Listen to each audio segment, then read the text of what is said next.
Hi viewers, welcome to our channel.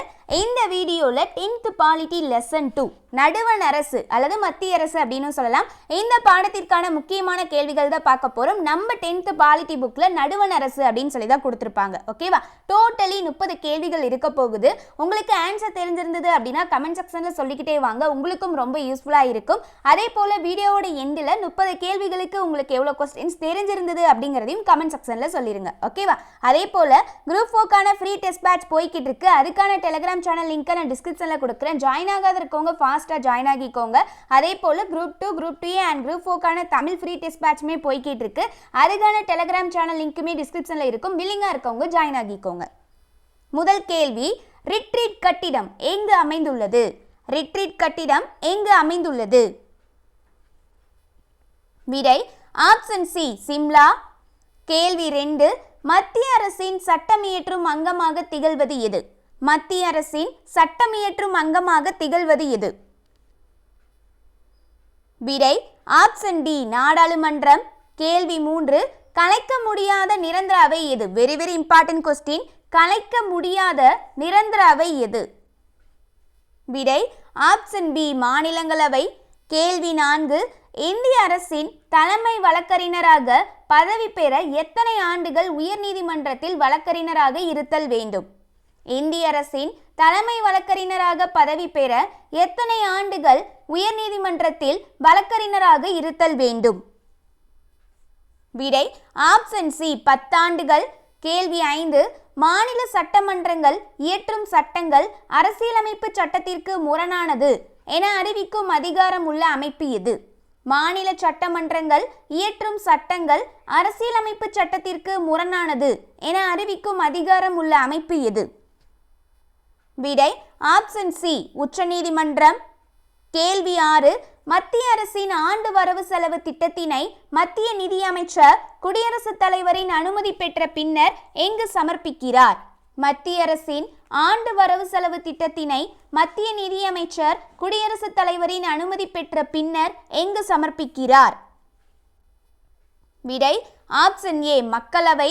கேள்வி 7, எந்த சட்டப்பிரிவின் படி அரசியலமைப்பை மீறிய குற்றச்சாட்டு நிரூபிக்கப்படுவதன் மூலம் குடியரசுத் தலைவர் பதவி நீக்கம் செய்யப்படலாம்? எந்த சட்டப்பிரிவின் படி அரசியலமைப்பை மீறிய குற்றச்சாட்டு நிரூபிக்கப்படுவதன் மூலம் குடியரசுத் தலைவர் பதவி நீக்கம் செய்யப்படலாம்? விடை ஆப்ஷன் சி 61. கேள்வி 8 இம்பார்ட்டன்ட் கொஸ்டின். கலை, இலக்கியம், அறிவியல் போன்ற துறைகளில் சிறந்து விளங்கும் எத்தனை நபர்களை குடியரசுத் தலைவர் மாநிலங்களவைக்கு நியமிக்கிறார்? கலை, இலக்கியம், அறிவியல் போன்ற துறைகளில் சிறந்து விளங்கும் எத்தனை நபர்களை குடியரசுத் தலைவர் மாநிலங்களவைக்கு நியமிக்கிறார்? விடை ஆப்ஷன் சி 12. கேள்வி 9, மாநிலங்களின் எல்லைகளை மாற்றி அமைத்திட கீழ்கண்ட எவற்றிற்கு அதிகாரம் உள்ளது? மாநிலங்களின் எல்லைகளை மாற்றி அமைத்திட கீழ்கண்ட எவற்றிற்கு அதிகாரம் உள்ளது? விடை ஆப்ஷன் டி நாடாளுமன்றம். கேள்வி 10, குடியரசுத் தலைவருக்கு பதவியேற்பு உறுதிமொழி செய்து வைப்பவர் யார்? குடியரசுத் தலைவருக்கு பதவியேற்பு உறுதிமொழி செய்து வைப்பவர் யார்?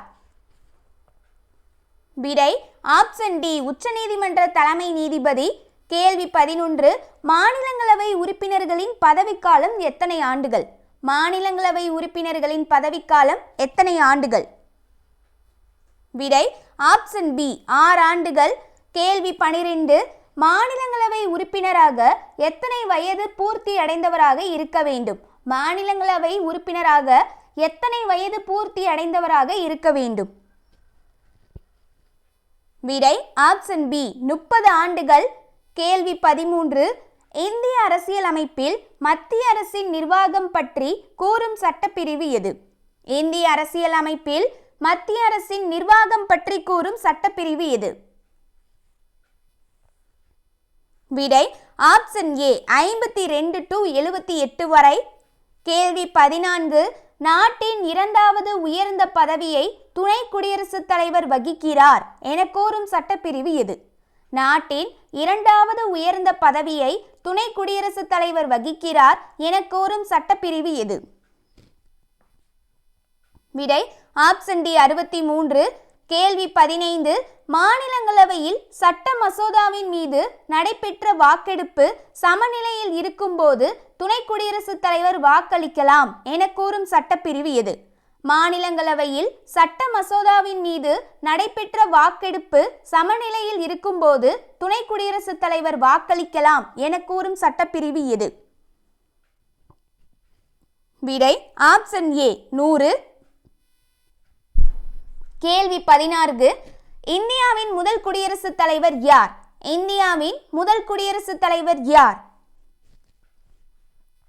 விடை option B doctor Rajendra Prasad. கேள்வி 17. மக்களவைக்கு அதிகபட்சமாக தேர்ந்தெடுக்கப்படும் உறுப்பினர்கள் எத்தனை பேர்? மக்களவைக்கு அதிகபட்சமாக தேர்ந்தெடுக்கப்படும் உறுப்பினர்கள் எத்தனை பேர்? விடை ஆப்ஷன் சி 552. கேள்வி 18. உச்சநீதிமன்ற தலைமை நீதிபதி எம் ஹிதயத்துல்லா குடியரசுத் தலைவராக நியமிக்கப்பட்ட ஆண்டு என்ன? உச்சநீதிமன்ற தலைமை நீதிபதி எம் ஹிதயத்துல்லா குடியரசுத் தலைவராக நியமிக்கப்பட்ட ஆண்டு என்ன? விடை ஆப்ஷன் பி 1969ஆம் ஆண்டு. கேள்வி 19. மாநிலங்களவையில் ஒவ்வொரு 2 ஆண்டுகளுக்கும் எத்தனை பங்கு உறுப்பினர்கள் ஓய்வு பெறுகின்றனர்? மாநிலங்களவையில் ஒவ்வொரு 2 ஆண்டுகளுக்கும் எத்தனை பங்கு உறுப்பினர்கள் ஓய்வு பெறுகின்றனர்? விடை ஆப்ஷன் சி 1/3 பங்கு. கேள்வி 20. இந்தியாவில் முப்படைகளின் தலைமை தளபதி யார்? இந்தியாவில் முப்படைகளின் தலைமை தளபதி யார்? விடை ஆப்ஷன் டி குடியரசுத் தலைவர். கேள்வி 21. மத்திய பாதுகாப்பு படையின் தலைமை தளபதி என்ற அதிகாரத்தை குடியரசுத் தலைவருக்கு வழங்கிய சட்டப்பிரிவு எது? மத்திய பாதுகாப்பு படையின் தலைமை தளபதி என்ற அதிகாரத்தை குடியரசுத் தலைவருக்கு வழங்கிய சட்டப்பிரிவு எது? விடை ஆப்ஷன் ஏ 53ல் 2வது சட்டப்பிரிவு. கேள்வி 22. நிதி மசோதாவிற்கு எத்தனை நாட்களுக்குள் மாநிலங்களவை ஒப்புதல் அளிக்க வேண்டும்? நிதி மசோதாவிற்கு எத்தனை நாட்களுக்குள் மாநிலங்களவை ஒப்புதல் அளிக்க வேண்டும்? விடை ஆப்ஷன் டி 14 நாட்களுக்குள். வெரி இம்பார்ட்டன்ட் கொஸ்டின், அடிக்கடி கேட்டிருக்காங்க இந்த கொஸ்டினை. கேள்வி 23. இதுவும் இம்பார்ட்டன்ட் கொஸ்டின். கேரளா மற்றும் பஞ்சாப் மாநிலங்களில் எத்தனை முறை குடியரசுத் தலைவர் ஆட்சி நடைமுறைப்படுத்தப்பட்டுள்ளது? கேரளா மற்றும் பஞ்சாப் மாநிலங்களில் எத்தனை முறை குடியரசுத் தலைவர் ஆட்சி நடைமுறைப்படுத்தப்பட்டுள்ளது? விடை ஆப்ஷன் பி 9 முறை. கேள்வி 24.